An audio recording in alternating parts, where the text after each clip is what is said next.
Hello friends, Savle here, welcome to episode 13 of my blind playthrough of Planescape Torment. We are still here in the Smoldering Corpse Bar because there are just too many interesting people to talk to. And we were just speaking with Candrian, who is a traveler across the different planes of existence, or planes, let's leave it at that, in this world. And he was just telling us about how they look, what they are.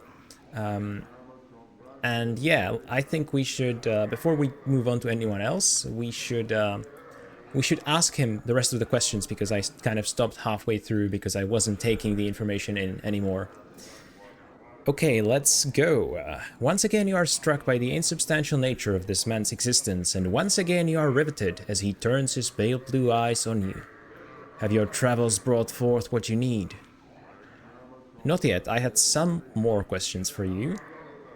And it doesn't seem like we have the...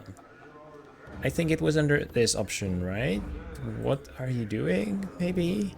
Yeah, he was telling me that he's fresh back from negation and trying to restore his essence.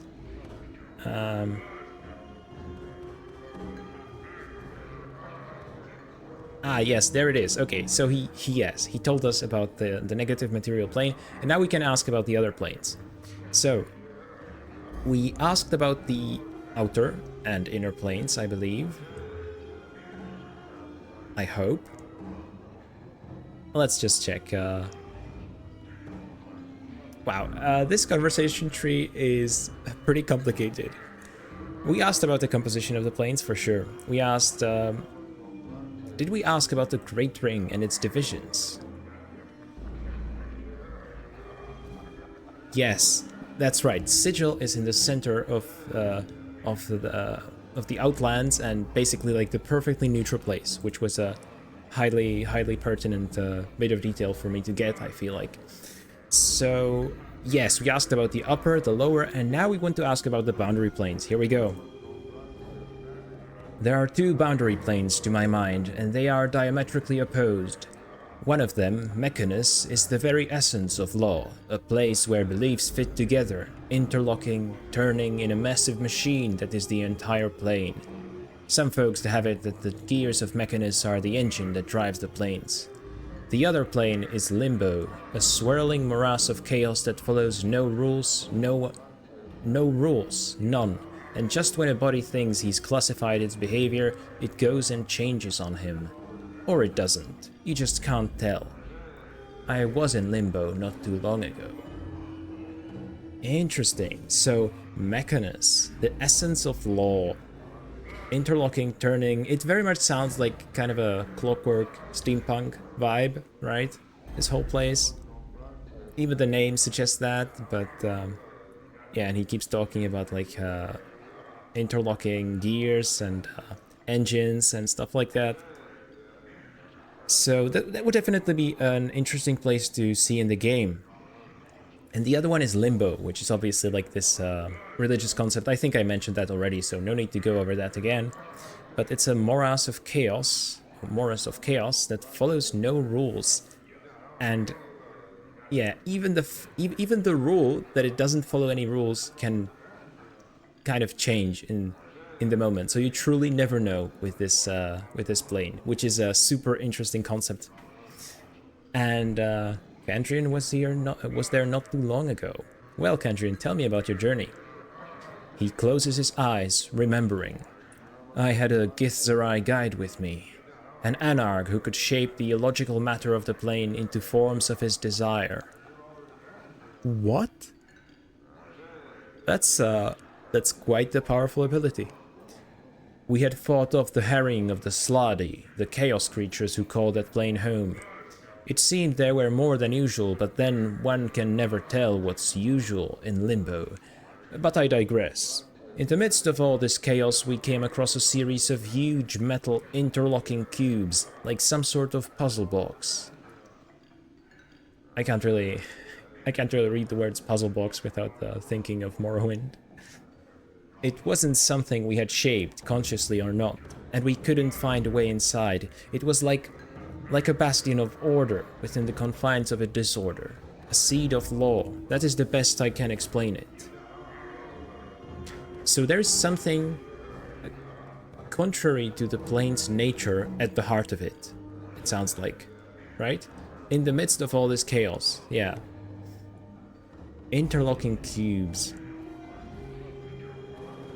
So, hang on, I think I should reflect more on the fact that law, perfect law, or like supreme law, is represented by mechanical contraptions, because mechanical contraptions very much follow what they are supposed to do, you know, they are unchanging, which is why this is represented by them. And the opposite of that is this illogical plane, I mean illogical matter. Yeah, I guess the opposite of that would just be something utterly incomprehensible, right? Because logic is basically the basis of our thinking, and once logic falls apart, then we are left with things which don't make sense because we can't make sense of them.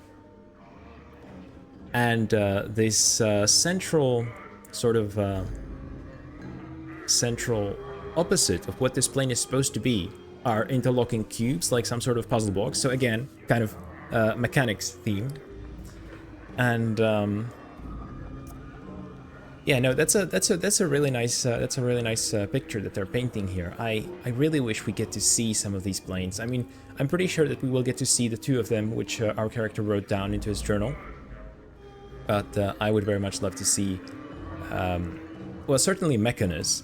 And I'm not sure how Limbo would be represented in a game like this, because that just sounds like kind of a very difficult thing to even comprehend, right? A bastion of order. Well, tell me of the planes, tell me more of the planes of the Great Ring. Updated my journal. Okay, my journal was updated, so maybe that means we will get to go there, is my kind of theory.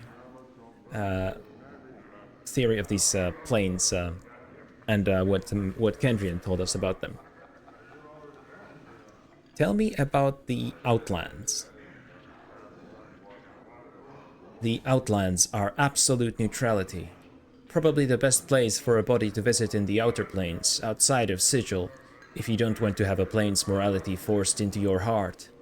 Everything balances out in the Outlands, as it should be for the plane that sits at the center of the Outer Planes. Power's realms are scattered about here, and there are handfuls of gate towns that open into the rest of the Outer Planes. The gate towns usually mirror the philosophy of the plane their gates open onto, and if the balance of belief isn't kept in the town slips into the nearby plane. It's a bad situation for everyone, because few of the folks in the towns really want that change. But enough of the Outlands, what more would you know? It kind of sounds like he doesn't really like to talk about the Outlands.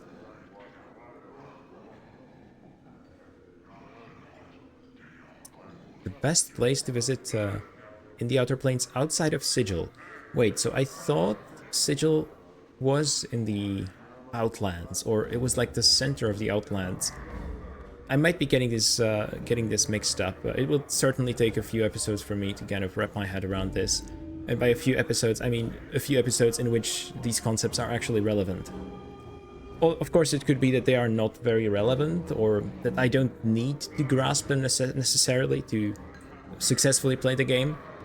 But I will still attempt to grasp them, obviously. The Power's Realms. You know what would be helpful? Drawing a diagram would certainly be helpful. But I'm not gonna do that on camera. The gate towns mirror the philosophy of the plane their gates open onto. Yeah, I mean, that kind of makes sense for a neutral place, and there are a lot of gates.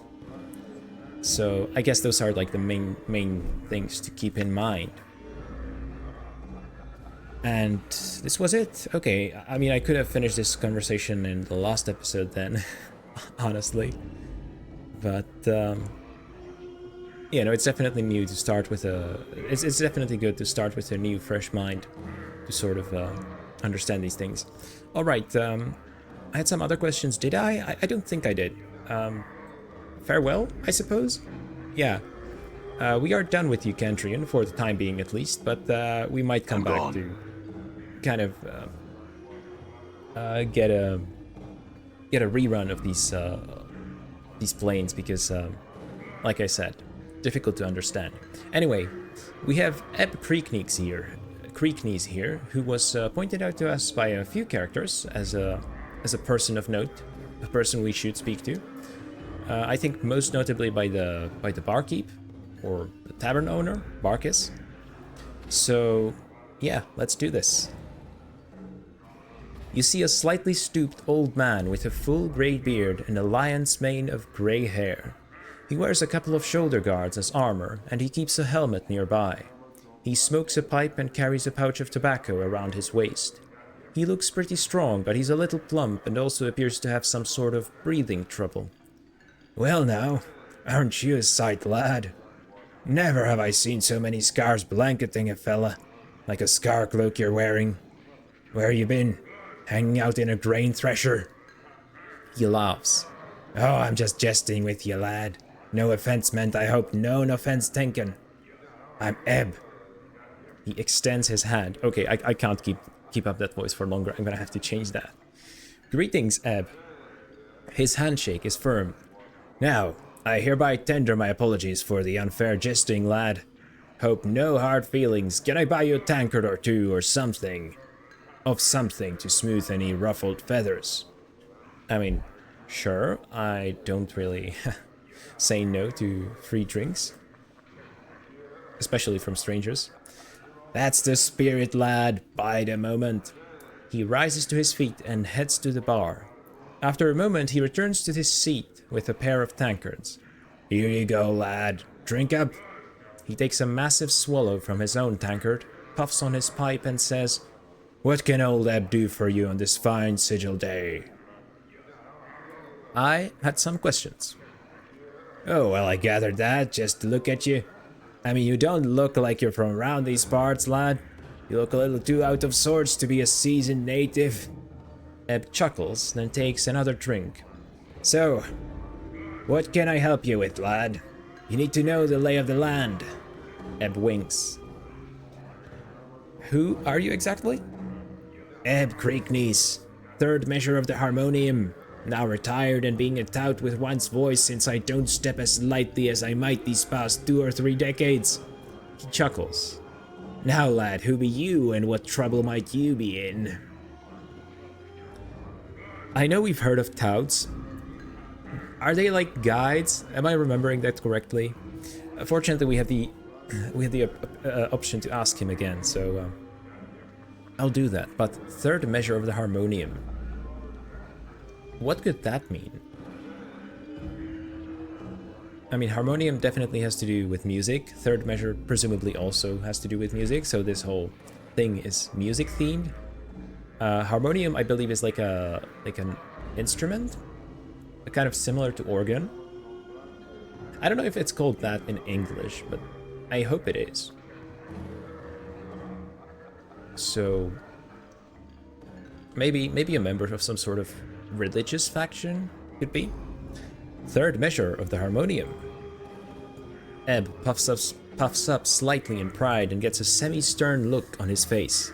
Aye, third measure of the harmonium. He relaxes a little. Though I haven't served a tour of duty in many a decade. Pushing a quill wasn't quite up my alley after all the fights and skirmishes I've been in, so I just bide my time keeping tabs on things down here in the hive and helping out a little where I can. And you look like someone who might need a hand. Are you in some sort of trouble, lad? Fights and skirmishes, huh? Maybe I could use you. Maybe you could be my companion. Honestly, it could very well be that this guy is, the way everyone keeps pointing him out. Alright, tell me about your fights and skirmishes. Ebb rolls his eyes. I've been in more than I can remember, lad. Well, almost more than I can remember, leastwise. I did an all too long tour in the Blood War, that infernal muck-up war of lies on Terrace, far too many years in the Black Centuries War. Ebb begins to tick off the wars on his fingers and counts silently to himself. Then there was the Three Plains War and many others. I even took part in the Harmonium War of Liberation. Oh, towards the end there, I was also in the Sigil City Watch. Some could argue that was the most dangerous of them all. He laughs loudly. The mention of the Blood War feels like a cold dagger slipping into your heart. Interesting. Do we have something to do with the Blood War in our past? We've heard of the Blood War from actually some people right here in this establishment. So we know it's like this conflict between the lawful demons and the chaotic Eve demons, was it? But we don't precisely know why it keeps going on. I guess it's just it goes on because they disagree with each other fundamentally, and they just fight over. Well, I was gonna say they fight over control of the region, but would a chaos-focused faction really want to control something? Now there's a question. Sigil City Watch. Sorry, I'm just thinking about them. What do I know about the Blood War? Not much, honestly, but it seems to be relevant to the Nameless One's background. So this is definitely something to keep in mind, isn't it? I think it might turn out that we somehow died. It could very well be that we died in the Blood War, at least a couple of times, because apparently we died like a lot of times. Tell me more of the Blood War. Well, there we go. There's the opportunity to learn. Ebb sighs, oblivious to your reaction. Aye, the Blood War. The most dangerous family feud this side of the primordial soup. A mean-spirited mob of fiends on one side, a batch of warmonger fiends on the other. It's the war that creation sparked, and they've been digging into each other ever since. Two sets of fiends warring against each other, eh? Aye, the Tanari, vicious killers who care for none but themselves, and the Bath is a war machine, all for law and order under their infernal rules. The whole mess spills out into other planes from time to time, and it's made the multiverse a less pleasant place to live. The Tanari care for none but themselves, and Batazu all for law and order. Okay, so yeah, I did remember. Right. That's all I can ask. I honestly want to follow up on the Blood War with you because I don't know. It still feels like I know very little. But then again, what is there to know? I guess I could know like the names of the great generals, if those armies even have generals, of the great warriors. But that's too much detail, really. So I don't need that at the moment, I suppose. Aye, lad. What do you want to know? Do you know someone named Farad? Farad. Ebb frowns, takes the pipe from his mouth. Now, lad, what you be wanting with a burk like Farad? Well, it's clear that Ebb doesn't really like him. And I'm not just saying that because nobody I meet really likes him. So, I guess well, this one is potentially problematic. So let's go with, I think he stole some of my belongings. Oh, no doubt, lad, no doubt. Ebb grumbles, chewing on his pipe. You have to chain up everything around that grasping little spider. He should have been one of the fated, the way anything not chained down slips into his parlor. Don't give him a yard or he'll take a league, eh? What do you know about him, then? Well, now I don't know everything there is to know about old Farad, but I know some of the dark surrounding him. If you're determined to track down that spider and nail him to a wall, then I suppose I could spill some of the chant so you know what you're tangling with. That's an interesting slang word there, chant, for like information, I guess. But it goes nicely with this guy's title of the, what was it, the third measure of the harmonium. So it's also musically themed. I appreciate it very much. He pauses to tamp his pipe. Farad dug his nest deep into Ragpicker Square not too long ago. Got a bunch of collectors and gangs together and started what one could almost consider a collecting faction, be that as it may be. Yeah, no, we did learn that he had like a whole gang, and that, well, it wasn't just him, was it? There were multiple collector gangs kind of competing with each other. You know, gangs. I guess like maybe guilds would be the appropriate word. Well, where can I find him? I mean, I know it already, but that's not gonna stop me from asking. Well, lad, if you're looking for Farad, which I would say is pretty varmy of you, you're a little off the beaten path. You want to be finding Ragpicker's Square. Chant is that Farad set up his skip somewhere in the square. Even an old fellow like me who's been around the ring a few times don't know exactly where. I figure that Farad wants to keep the dark on his location dark. If you're all bound and determined to find Farad, go to Ragpicker's Square and try and dig up Farad's location from some of the locals. Try and be careful about it, since there's plenty in the square that would make a gut harp out of you as soon as look at you.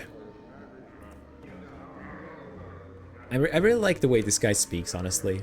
I don't know if you can hear it in my voice when I read his lines.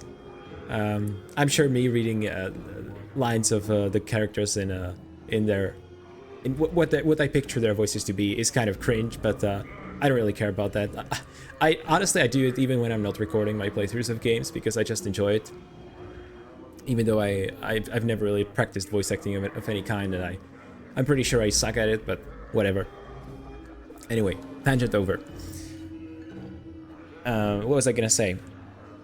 Oh yeah, I actually was gonna mention the chant word again. I'm not sure if it's part of the local slang, which more people than this guy use. I'm not sure if it came up in any of my previous conversations. So I don't know. I'm starting to associate it with Ebb because he said the word twice at this point, but maybe it's not just him. Yeah, Ragpicker's Square. We know about that, so there's no point talking about that any further. Other questions. I am missing a journal. That's not even a question, but we'll say it anyway. You're missing a journal. Was there more to the journal than just pages and words? Otherwise, I can't imagine too many bloods who would bother themselves with letters unless it was really hot and spicy. Not much use for books of learning around here. I don't know where you might find such a thing. Ebb puffs on his pipe, then he snaps his fingers. But you know, lad, if Farad is the one who scraped you off the Sigil Street, then he might know the dark of where your stuff is. It's most likely in his larder, if you ask me. A dead man is usually in no position to keep his possessions when the collectors tumble across his body. You know, that makes actually quite a lot of sense. Of course he would have the journal. How did I not figure that out? Or did I? Maybe I did, and I forgot, because I've been playing this game for quite a long time, actually. Right? I mean, an hour per episode, and we're on episode 13, so it's like close to 13 hours now.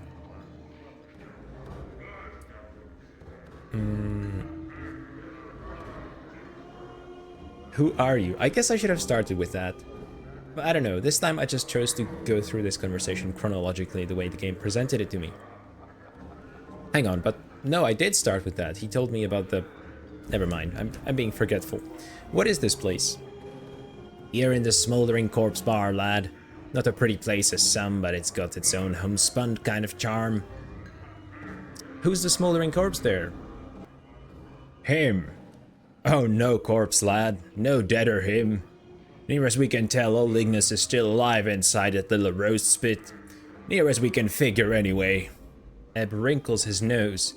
He can smell damnably awful sometimes, too. Keeps me on the pipe to make sure it don't worm its way into my nose, it does. He chuckles. How did he get there? Ebb takes a smoke from his pipe for a moment, as if deciding how to phrase his comment. Well, now, lad, Ignis had a smattering of problems and some not slight wizardly magics to boot, and seldom do the two mix well, if you understand me. He liked to, Ebb puffs on his pipes, and smoke trails up. Well, he liked to burn things, and he started torching places and people, and generally making a bunch of trouble. Yeah, right. We knew that. We knew that about him. He was an arsonist, and that's why he's being burned alive? Question mark. And well, now, most of this was going on in the Hive, and I'll be the first to admit that the Hive is not the first place in the Harmonium. Wait, the first place the Harmonium goes to keeps Sigil's law. So Harmonium is like the local law enforcement, but then he said that he was part of the City Watch, which was like a different group than from the Harmonium. At least that's how I understood it. But then again, it would make sense for Harmonium to be like the local peacekeeping force because, you know, keeping peace and harmony, let's say, the name kind of fits, actually. Ebb looks a little shamefaced. A failing on our part, since it may be the place where our presence is most needed. So, by the lady's reckoning, there was a little street-side justice in the wizardly community. A bunch of tea leaf readers, hedge wizards, and midwife witches got together and managed to weave a spell that was kind of poetic justice. Ebb gestures with his pipe at the figure. So now he sits there and burns. He's still alive, which I don't think they counted on. Ah. Now that is actually interesting, and that's the first time I'm learning a bit more about what this guy Ignis's deal is. So he basically provoked the ire of all the local magic users. Just by giving them a bad rep, because he liked to burn things and people with magic. I mean, yeah, that's fair. That would do it, right? But obviously the question is, why did he like it so much? I know some people are just fascinated by fire, and some of them become arsonists, and I guess you can't really explain why someone is fascinated by something, necessarily. They just are. But I wonder if there is more to this guy than meets the eye. And there probably is, since he's apparently one of our potential companions, so there better be. I had some other questions. Aye, lad. What do you want to know? Tell me of Sigil and its environments. Ed laughs loudly. You don't think small, do you? If you want to know what's outside the city, go talk to Candrian Ilborn over there. He's the traveler of this place.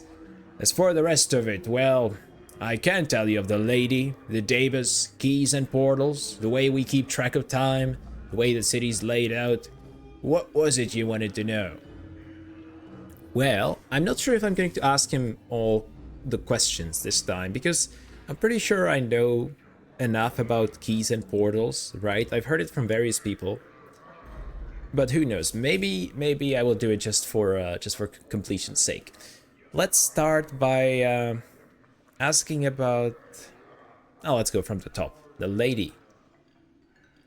Well, now, not many know much about her, lad, and I'm figuring even those that know more than a little don't know too much more. She's a mystery, she is, and even should you run across her, powers forbid, she's silent and deadly. She's not evil, far as I can tell, but she keeps the dark about herself and Sigil pretty tight. None's been able to penetrate it, and if they have, they've been mazed. Mazed? As they put inside a maze which they can't escape? Is my first thought. Mazed, what do you mean? Aye. Sometimes bloods will be packed off to a place where they can't do no harm. The lady, see, she'll take a bit of Sigil and make a little dimensional pocket out of it. A maze. Whoa, that's an impressive skill. She places those that have crossed her in there and lets them rot. Ebb puffs his pipe. Now you can't escape getting mazed once the lady sets her gaze on you, lad. She'll get you eventually, no matter how hard you try and dodge her. You'll be walking down an alley, or about to step through a portal, or take a left turn down a street you've gone manifold times before, and suddenly you're someplace you don't recognize. Now, mazes aren't escape-proof. There's always a way out of each one. A portal the lady places there. You just have to figure out where it is, and how to use it. Okay, this is 1000% foreshadowing. This is gonna happen to us, and we're gonna have to escape a maze. That's why he's telling us this, right?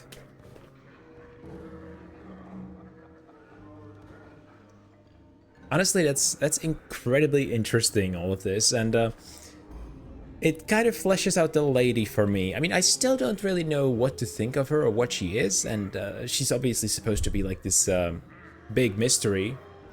I don't know how much longer she will stay mysterious for. I kind of assume that I might get to meet her at a later point in the game. Who knows? Don't tell me, obviously. No spoilers, please. But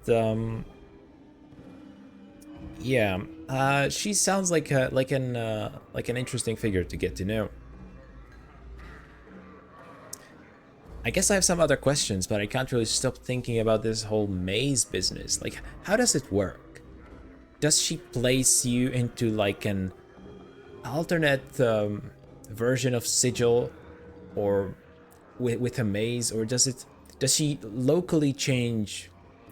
Does she actually change the city in a way that's tailored to you and your specific punishment, your specific circumstances? Or is that all just in your mind? Does she just control your mind, you know, break into your thoughts and make you believe all of this is real? What's going on there? I mean, obviously it's a fantasy world, magic is a thing, so anything can happen, but there still has to be like some kind of explanation behind that, right? So, like, yeah, magic is a thing, but how does the magic work? When does it work? Why does it work, you know? And there should be answers to at least some of these questions, right? Well, tell me of the Dabus, which I have heard about a bit. Aye, those funny floating bloods that speak in symbols. Ebb laughs. Quite a piece of work, eh? The Dabus are kind of the lady's janitors and workmen, doing exactly what she wants. Make sure Sigil's running up to snuff, patching walls, tearing down old buildings, building new ones, setting up portals, sealing off others, and on and on. They're a pretty neutral-faring bunch, and you don't want to interfere with one or kill one, or you'll bring the lady's wrath down on you right quick. Right. Not a lot of new information there, but it was very nice to get refreshed on this because yeah, there's the symbols, also the way that they are just the fact that they just work for the lady and help maintain this town, which is obviously very important, and it answers one of the most principal questions that you should ask in any game. Who runs the town, you know, and not just who runs the town, but who keeps the town running, you know? What do they eat? If you want to go back to the popular YouTube video, the shandification of Fallout, I think it was. So yeah, what do they eat? How does it work? So anyway, I love when they include details like this to kind of make the world building way more believable, right? By answering these questions that you might not necessarily think to ask immediately, but when you actually think about the setting, then you would definitely ask them. I have some other questions about Sigil, or I have some other questions. Sure, about Sigil? Oh, yeah, okay, this is like a subtopic of the other questions thing. Okay, makes sense. Tell me of Sigil's time. This is new. The way we measure time in Sigils by the brightness of the sky. See, we haven't got a sun and moon like most worlds. We just got this everlasting haze that brightens and darkens at regular cycles. What most folks call midnight, we call anti-peak. What they call noon, we call peak. See, it's based on the peak and anti-peak of the brightness. So when someone says something about 5 hours past peak, that's what they mean. Kind of a crude system, but it works, so why not? Tell me of the city's layout. Yeah, I actually want to know a lot about this because I feel like I don't know this place enough yet. Phew, let me wet my tongue. He takes a pull from his tankard. The city floats above an infinitely tall spire. The spire. It lies on its side like a discarded wagon wheel, but there's no spokes that connect it to the spire.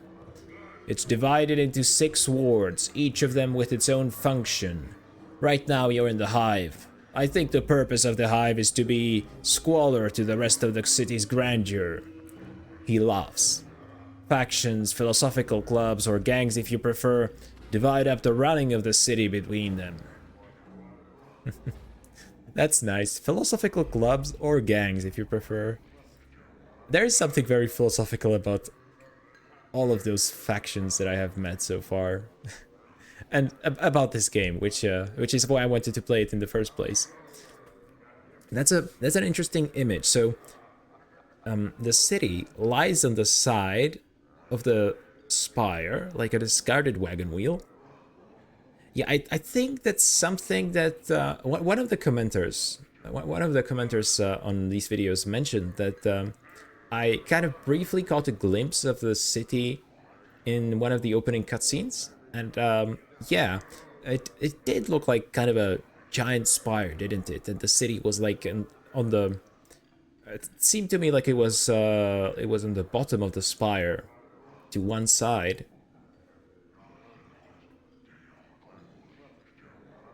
So yeah, that checks out with what I know, but it's good to know how to picture it kind of more vividly. Were you in a faction? That's a strange question to ask. Oh no, because he brought up factions, right? Ebb raises his hand as if to stop you and laughs slightly. Oh now, hold on, lad. I'm no has-been faction member. They say, and they're right, that once you're one of the Harmonium, you're a Harmonium for life. We're the Bloods that try to make sure Sigil stays out of trouble.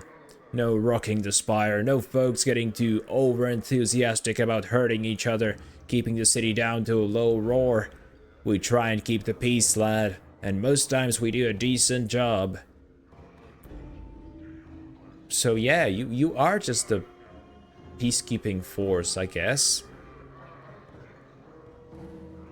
Just law enforcement. I don't know. I want to learn more about the Harmonium specifically, but he doesn't seem to want to tell us a lot of stuff about it. Some other questions about city. I guess I'll ask about the keys and portals then. Sigil's called the City of Doors for a reason, lad. There's portals everywhere. Portals are, well, like doors that lead across the multiverse, except they don't look like doors. Instead, they can be any bounded space. Window, door, pothole, picture frame, barrel hoop, the spaces inside scaffolding, wardrobe. Each could be a portal waiting for just the right key to open it and take you someplace in the multiverse. Now, keys. The multiverse, by the way. So that's the term I should use for this whole setting, I guess. Aye, each portal has a key you need to open it. Now, while portals can be any bounded space, keys have more variety. They can be anything from a little tune you hum when next to a portal, to dancing a jig, to being in the right mood, to having a piece of the place you want to go in your hand, and on and on. In my youth, I once convinced a girl that kissing a man beside it could open a portal to Arcadia.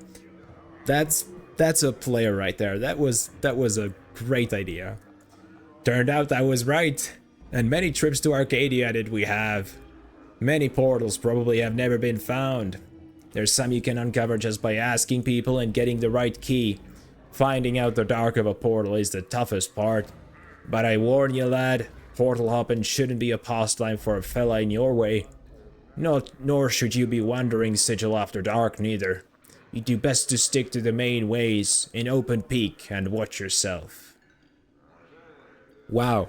So that was the most comprehensive explanation of the portals and keys, actually, that I've heard so far. But it basically confirmed all that we know. I really like this story from his youth, though. It actually opened the portal.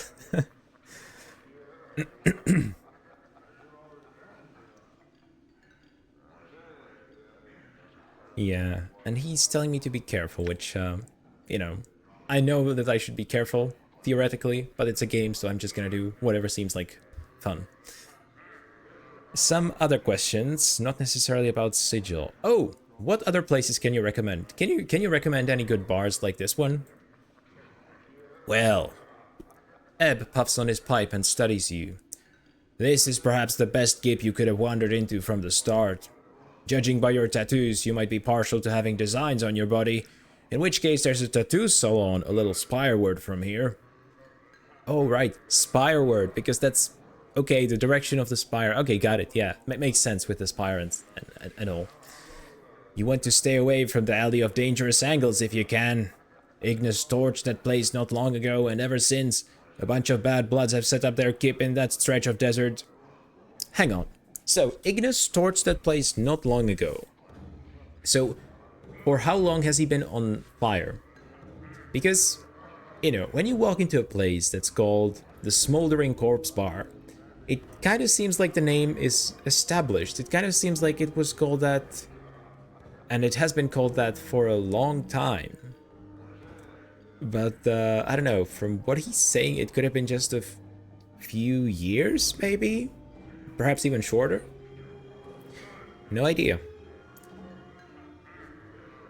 Yeah, but I know all about the Alley of Dangerous Angles, so if you have no new questions for me to ask you, then I guess I'll take my leave. Wow. Okay, Ebb was definitely a good person to get to know. Let's finish doing the rounds in this bar, and maybe we will actually get to do get to play the game today, but maybe not. Drusilla, did I? No. This is a woman with fading bruises on her face and arms and a look of despairing longing in her sunken eyes. She might have been pretty once, but those days were long ago. She turns slowly to face you. Life pours into her features, and the spark of sardonic light that dances in her eyes now makes you wonder if your eyes were deceiving you. Welcome to the Smoldering Corpse, scarred man. Who are you? I am Drusilla, and you must be clueless.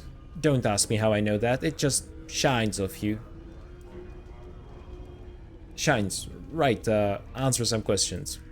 Sure, I am kind of clueless. Aye, traveler, what is it you seek? Well, my journal for one, would you happen to have seen it? A journal? Oh, sure. I've kept an eye out for all straight journals, just in case some scarred man walks into my favorite bar and starts asking about it. Do you ask that of everyone you meet? What a fascinating life. And what a fascinating playthrough. You have a smart mouth on you, don't you? Yeah, you have a smart mouth on you, don't you? Aye, a smart mouth for a smart head. I ain't the addle-cove you might think, sod. I got a brain on me. Wow, too bad it's not in you. Okay, that's funny. If you're so smart, you should be able to answer my fairly simple and straightforward questions. What can you tell me about this place? Here, this is the Smoldering Corpse, though the person smoldering ain't dead yet. He's just keeping himself alive till someone comes along to help him out. Sods who like to see people in pain come here. Fiends like it. Folks who don't much care for being bothered come here too. The name alone keeps out most of the bergs. Till someone comes along to help him out. Guys, I think the game wants me to help him out. I don't know how though. Who is he anyway? My journal. Journal updated apparently, even though I've heard about him like 7 times at this point. That despair you saw on her face before flits across it again like a black-winged shadow before she masters herself. Oh, she knew him. She was friends with him, perhaps more. That's Ignis, one of the greatest wizards ever to come out of this slummy excuse for a cesspool. They caught him and they opened a channel to the plane of fire through him, and now he's just a doorway for it, keeping himself alive by force of will alone. If someone could douse him for a few moments, it would give him his life back again. But they don't make enough water to do that.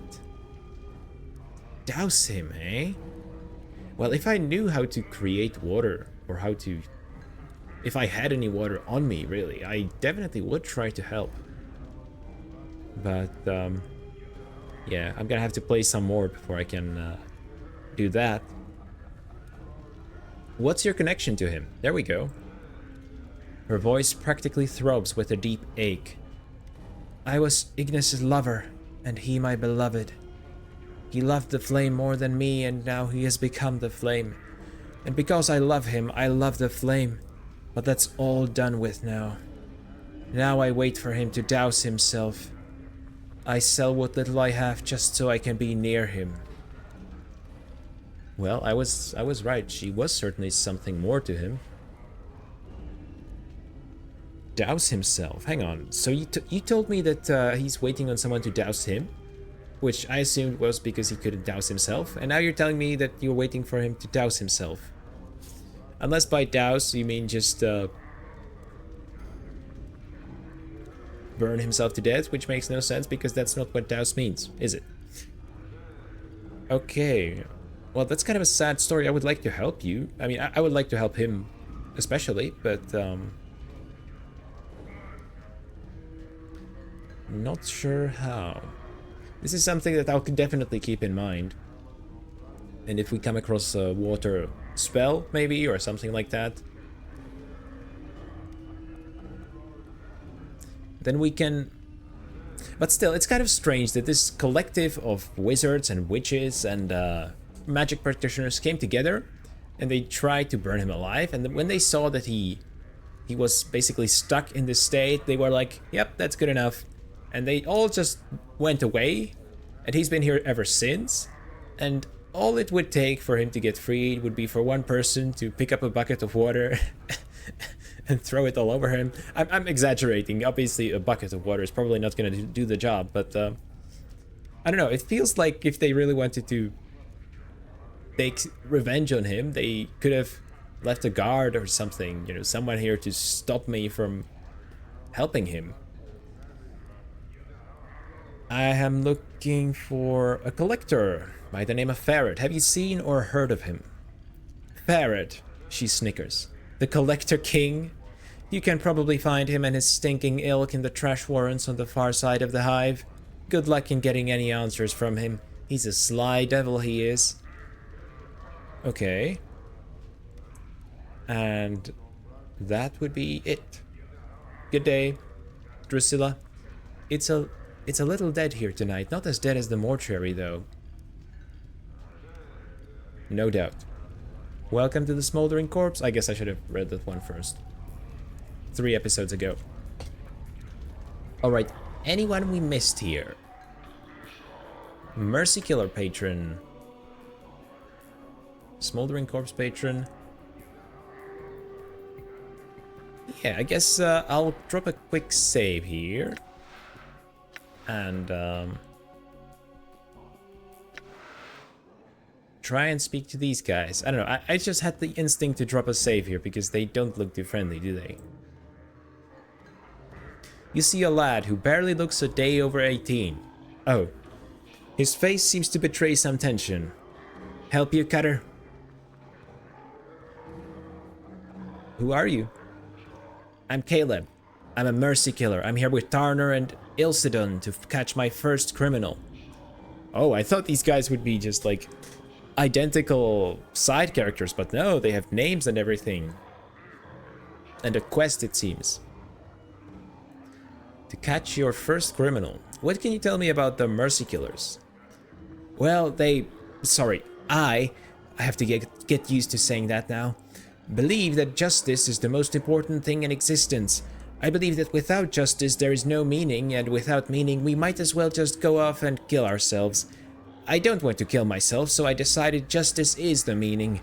If you want to know more, you ought to ask one of the other two, or find one of our recruiters. They'll talk your ear off. I might do that. Can you talk my ear off first, though? Who are your friends here? Tell me more about them. They're the people who are here to make sure I don't foul up this assignment. Tarner's the older one. Ilsidon's the one who's here to make sure I do the job right and to give me support if I need it. He swallows noisily. I hope I won't.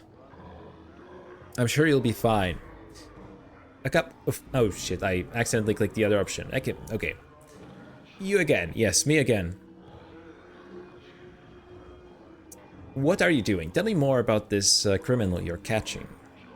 Well, seeing as I'm a new Mercykiller, I'm supposed to bring a criminal to justice to show I can handle the field work. I decided I wanted to catch a killer, so we asked around and got told he was going to be here. Still haven't seen him though. I'm a little nervous to tell the truth. If you'll excuse me, I really ought to get looking at the faces here again. He cranes his neck and looks around the bar. I mean, I'm sure you've seen them all already. It's just the same patrons here the whole time I've been here. So, just a few more questions, if you will. What do you know about Farad, or do you know where he is? Can't say I've heard of him. Is he a criminal? Maybe we'll pick him up later.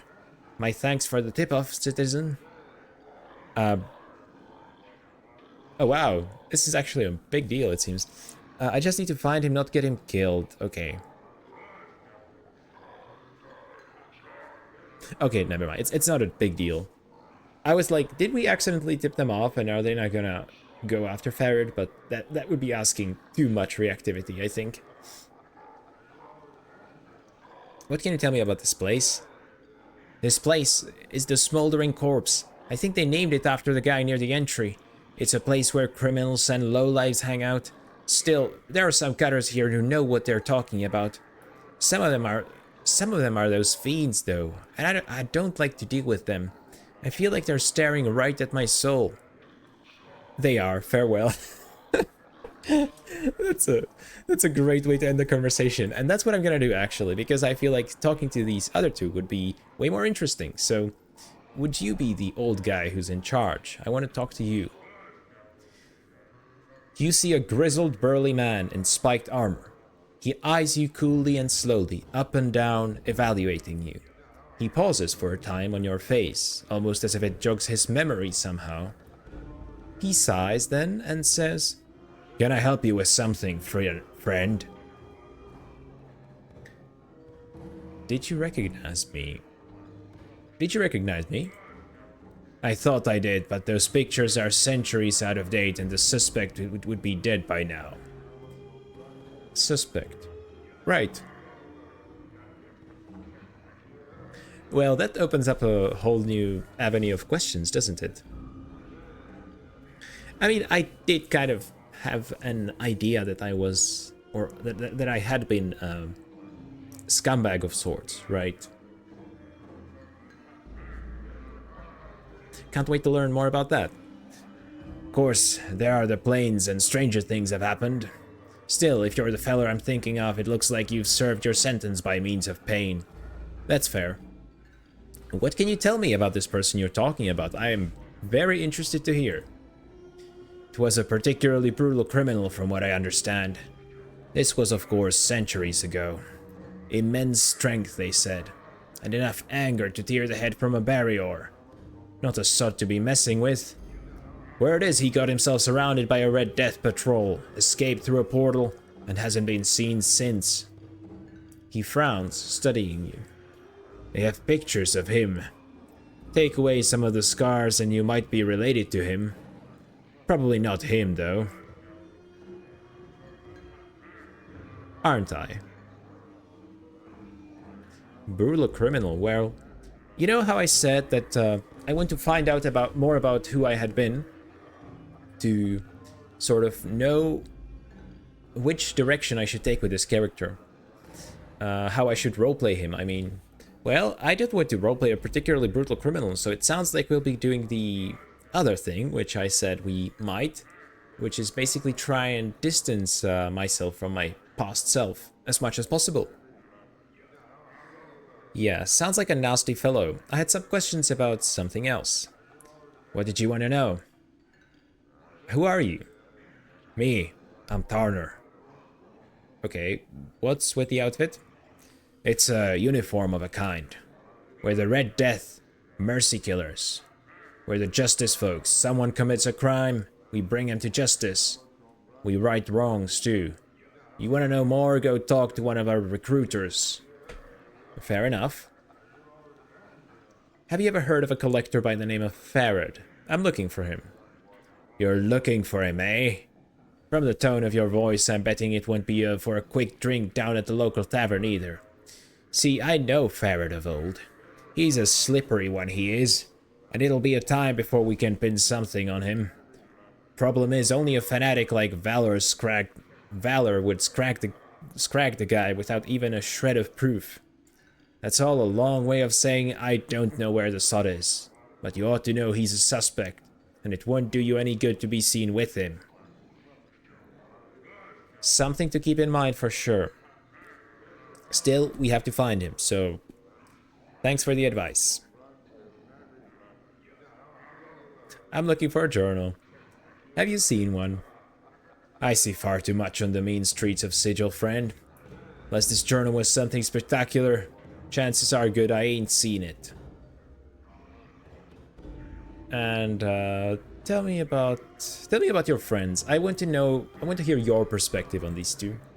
They're Caleb and Ilsidon. Caleb's the new meat, a new recruit. Ilsidon's the muscle. I'm the brains. Okay, that no new information there. A recruit? Is that why you're all dressed the same? Well, that's a stupid question. What are you doing here? Waiting for a criminal. This'll be Eager Caleb's first arrest, if the Burke we're waiting for ever shows up. I hope the Burke is not me. Obviously it's not, but it would be kind of fun if that was the twist. What, so you're some kind of police force? Is that what your armor is? A uniform? It's a uniform of a kind. With the Dread Death. Okay, that's loop back to the previous conversation. Tell me about this place. This is the smoldering corpse. Chant is this place is full of portals and such, but then that's true of most anywhere in Sigil. Good cheap drinks, and if you don't mind the company of bubbers and fiends, it ain't a bad place to be. You want to know more about the place, talk to the bartender or something. I already have. Okay, and now let's talk to Ilsidor, was it?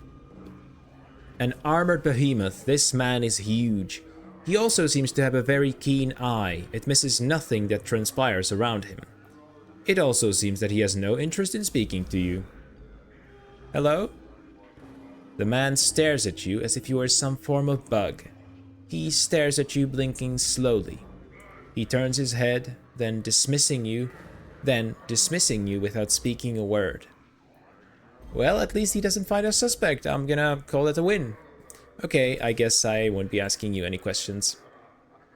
I don't want to push there. I don't want to get into trouble just because I am an annoying busybody. Alright, it seems like we've explored the entirety of this bar for now. And a very good thing too. It took us over 3 episodes. So before I end the episode, let me just kind of go over the factions that I've heard of so far, because I feel like it's very important to get to keep track of them, right? So let's do like a little factions write-up. So we have the Dustmen. We had the Harmonium, which we learned about. We have the Mercykillers. We have the Davises, you know, Lady of Pain servants. I'm just gonna write that one down. Anyone else? I'm not counting like the different criminal groups, although I guess I could be, but none of them really stand out so far. We have the Collectors, which is not really a... I mean, is it a faction or is it not a faction? It's kind of a... I don't want to say it's a faction because they don't necessarily all work together, right? But they have a similar goal. They're just in it for themselves, each one. Yeah, so I should really try to keep this more up to date, because I always forget to take notes on important things, and then I kind of forget about them by the time I get around to recording the next episode. That's a very interesting thing that I learned while recording these Let's Plays. So originally my purpose in making these videos was that I want to play the games. I want to play the games and also sort of analyze them, which I don't necessarily do when I play just for myself. You know, this format kind of forces me to analyze things. So that's definitely a plus. I mean, it makes the playthrough more time-consuming, but also more rewarding. But what I didn't anticipate is that the fact that I put out these episodes at a regular rate means that there are long stretches of time when I go without What's playing. the hold up? When I sorry, when I play a game, I like to get really into it and play as much of it as possible in the shortest amount of time possible, because you know, that's how you stay immersed. At least that's how I've been doing it for so far. But this way, it's basically me playing 3 hours per week, which is kind of an interesting experience. It's definitely still something I'm getting used to, although we are on episode 13 by now, so I'm getting better at that. Yeah. So anyway, that's it for today. Thank you for joining me, and I'll see you in episode 14. Bye.